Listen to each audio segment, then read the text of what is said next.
Nah, poin-poinnya diantaranya adalah seperti masa penahanan. Itu kalau sampai dengan Mahkamah Agung, kasasi, itu hampir 1 tahun masa penahanan itu.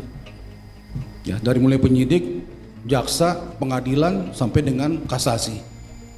Apakah itu diperlukan sejauh itu selama itu masa penahanan?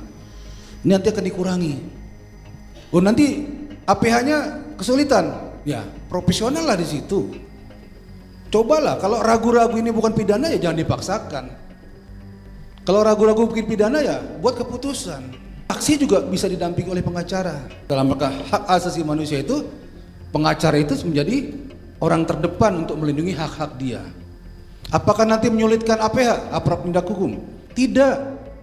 Kalau aparatnya profesional, ya pasti ada keyakinan ini bisa dimajukan. Apakah kasus perdata, apakah kasus pidana, dan lain-lain. Ada hal-hal yang seperti seseorang bisa ditahan karena pasalnya atau karena ancaman hukumnya 5 tahun atau 5 tahun ke atas.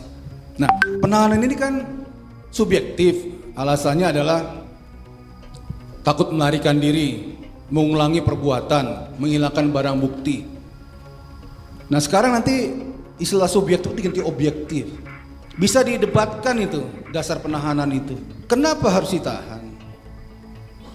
Ya, nah, tadi 3 hal tadi, iya, tapi diuji. Benarkah itu? Kalau tidak ya tidak harus.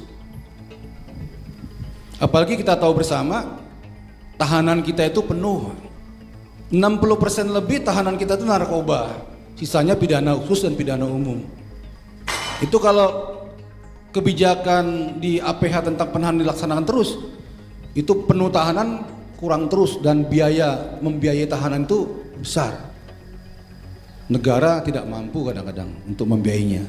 Kemudian yang dikedepankan adalah tadi restoratif justice, keadilan restoratif. Ini menjadi sesuatu yang bukan baru sebenarnya, tapi penekanannya lebih ditekankan pada KUHP ini untuk itu lebih dikedepankan. Seseorang itu bermasalah dengan hukum, melaporkan kepada aparat penegak hukum secara formal, itu bukan untuk dipengadilankan, tapi untuk diselesaikan masalahnya. Pemidanaan sampai pada proses hukum itu jalan terakhir. Katanya ultimum remedium lah gitu kira-kira. Tapi itu jalan terakhir. Biayanya lebih murah, hukum acaranya lebih singkat. Nah, itu yang poin-poin nanti akan dimasukkan di KUHP yang baru.